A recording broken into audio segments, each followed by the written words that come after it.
Welcome back to చల్లగాలి YouTube channel. So మీరు కొత్త ఇన్సిడెంట్ గురించి చాలా చూస్తున్నారు, చాలా చేస్తున్నారు, చాలా వింటున్నారు. చాలామంది యూట్యూబ్లో దాని గురించి చెప్తున్నారు. అది ఎలా జరిగిందో చెప్తున్నారు, ఎంతమంది చేశారో చెప్తున్నారు, ఎలా చేశారో చెప్తున్నారు. కానీ ఇండివిజువల్ రెస్పాన్సిబిలిటీస్ ఎవరికి రాలేదు. సిచ్యువేషన్ వచ్చినప్పుడు నేను ఇలా చేయకూడదు, అలా చేయకూడదు, ఇది చేయాలి, అది చేయాలని ఒక 1 అవర్ లేదా 2 డేస్ లేదా 3 వీక్స్ లేదా 4 వీక్స్ దాని గురించి కంటిన్యూస్గా యూట్యూబ్లో లాగ్ చేసి లేదా న్యూస్లో దాని గురించి ఎక్కువసేపు మాట్లాడి దాని గురించి ఎక్కువ వినాలనుకుంటున్నారు. నాకు తెలిసినంతవరకు నేను ఏమనుకుంటానంటే ఒక 1 అవర్ లేదా 1 వీకో లేదా 1 మంతో దాని గురించి ఎక్కువ మనం మాట్లాడుకొని ఆ టాపిక్ని ఏదో వైరల్ చేసి దాని గురించి మనం ఎంతో కొంత సంపాదించుకుని లేదా టీవీ ఛానల్స్ ఎంతో కొంత రేటింగ్స్ సంపాదించుకొని నేను విన్న తమిళనాడులోని చాలామంది డాక్టర్లు సండే పూట వాళ్ళేమి ట్రీట్మెంట్ చేయకుండా ఫ్రమ్ మార్నింగ్ టు ఈవినింగ్ చేస్తున్నారంట. మేబీ ఐ థింక్ తమిళనాడులో కాకుండా మిగతా స్టేట్లో కూడా చేస్తున్నారు అనుకుంటా. ఇవి 1 డే వాళ్ళు డ్యూటీ చేయట్లేదు. సో డ్యూటీ చేయకుండా మిగతా వాళ్ళకి కూడా హెల్ప్ చేస్తున్నారు లేదు వాళ్ళకి నాకు ఎంతవరకు తెలియదు. సో ఆ 1 డే వాళ్ళు చేయరు, నెక్స్ట్ రోజు వాళ్ళు డ్యూటీ అయితే చేయాలి కదా ఖచ్చితంగా. సో 1 డే ప్రొడక్షన్ అయితే మంచిదే, కానీ 1 డే చేస్తారు. అది నెక్స్ట్ రోజు వాళ్ళ ట్రీట్మెంట్ వాళ్ళదే. నెక్స్ట్ న్యూస్ ఛానల్స్ నెక్స్ట్ ఇంకో న్యూస్ దొరుకుతుంది. అది తమిళనాడు అవ్వచ్చు లేదా కేరళ అవ్వచ్చు, ఒక న్యూస్ జరుగుతుంది. ఆ న్యూస్ గురించి దాని గురించి మాడుతూ ఉంటారు. సో నాకు తెలిసినంతవరకు నేను ఏమంటానంటే, సో మన దగ్గర వాయినాడు ఇష్యూ నడిచింది, దాన్ని వైరల్ అయింది. సో ఇప్పుడు ఒక అమ్మాయి ఇష్యూ నడుస్తుంది, వైరల్ నడుస్తుంది. సో ఇది ఒక ఇండివిజువల్ ఓనర్షిప్ తీసుకోవాలి. ఇప్పుడు ఇంట్లో ఇప్పుడు నేను ఒక జర్నీకి వెళ్ళిన, ఒక నేను జర్నీకి వెళ్ళిన ఒక అబ్బాయిగా నేను ఎంతవరకు ఒకరితో మిగిలైనా వాళ్ళకు ఆ సిచ్యువేషనే వస్తుంది మీరు వైరల్ చేయడం వల్ల. ఇప్పుడు నేను అమ్మాయిని సేవ్ చేద్దాం అనుకున్నా లేదా వేరే రకంగా కాపాడదాం అనుకున్నా వాళ్ళకి ఏం గుర్తొస్తుంది అంటే ఆ సిచ్యువేషనే గుర్తొస్తుంది. ఏంటి, ఎలా ఒకళ్ళు ఎలా డిస్కమ్యూనికేషన్ చేశారు లేదా ఎలా ఒకటి జరిగిందని మీరు వైరల్ చేయడం వల్ల అమ్మాయి సేఫ్టీ కూడా అక్కడికి ఎక్కువ సేఫ్టీగా తీసుకొని ప్రికాషన్స్గా ఎవరైతే హెల్ప్ చేద్దాం అనుకుంటారో ఆ హెల్ప్ చేయడానికి కూడా లేకుండా ఇచ్చేస్తాం.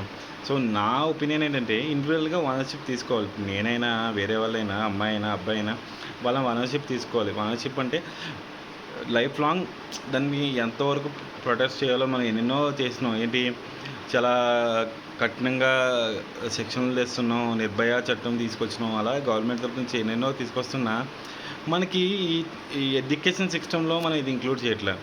సో ఎడ్యుకేషన్ సిస్టంలో మనం ఇంక్లూడ్ చేయాల్సింది ఏంటంటే ఇలా చేస్తే ఇలా అవుతుంది. సో ఒక మనిషికి ప్రవర్తన ఎలా ఉండాలి, వాళ్ళకి ఎంతసేపు జాబ్ గురించి, జాబ్ ఓరియంటెడ్ సెక్షన్స్ గురించి, సో ఒక మనిషిని ఏ రకంగా చేస్తే ఏ రకంగా ఆయన చేంజ్ అవుతాడు, ఏ రకంగా ఉంటే ఆయనకి ఖచ్చితంగా ఆయనకి మైండ్లో ఏముందో. సో ఈ జరిగిన కోల్కతా సిచ్యువేషన్లో కూడా ఆయన మైండ్లో ఏమన్నాడంటే పట్టుకున్నట్టు నన్ను చంపేసినా పర్లేదు అంటే ఒక విచక్షణ కోల్పోయి ఒక మనిషి ఒక ఏం చెప్తామంటే నాకు అది కరెక్ట్గా పదం రావట్లేదు.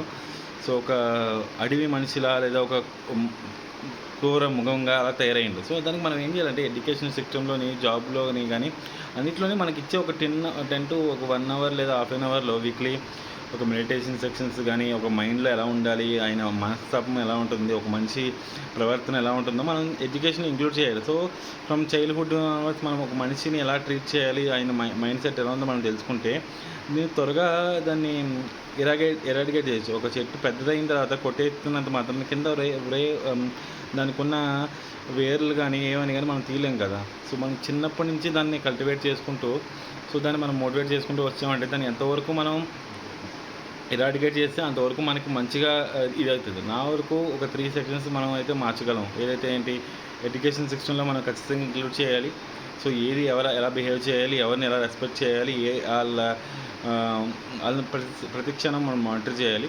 రెండోది మన జాబ్లో కానీ మన ఇదిలో కానీ ఎవరైనా వేరే రకంగా కనపడితే కానీ, వేరే రకంగా మాట్లాడితే కానీ వాళ్ళు అప్పటికప్పుడు మనం టెర్మినేట్ చేయడం కానీ, వాళ్ళని మనం వార్న్ చేయడం కానీ లేదా జాబ్లో నుంచి తీసేయడం కానీ చేయాలి.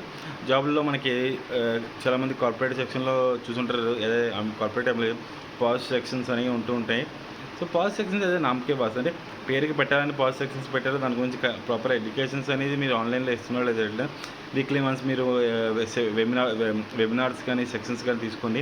సో కార్పొరేట్ సెక్షన్స్ ఇంక్లూడ్ చేయండి.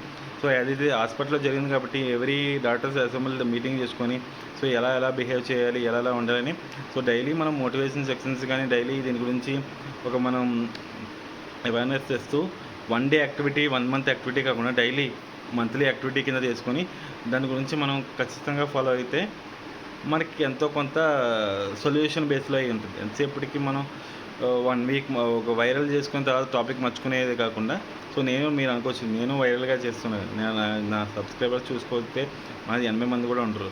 నాకేదో నా మనసులో ఉన్నది నేను మాట్లాడుకొని ఆ వీడియో అప్లోడ్ చేద్దాం అనుకుని నేను అప్లోడ్ చేస్తున్నా.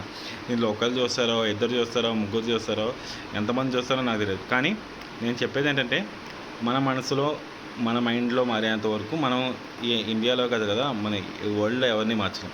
ఫస్ట్ మన మైండ్లో మార్చడానికి ఎన్ని విధాలుగా మనం ఇంప్లిమెంట్ చేయాలి, అన్ని విధాలుగా ఇంప్లిమెంట్ చేయాలి. ఇంతసేపు ఎవరైనా వినుంటే ఏమైనా మిస్టేక్స్ ఉంటే నన్ను క్షమించండి, ఏమైనా తప్పు ఉంటే నన్ను మాట్లాడుతుంది. Thank you.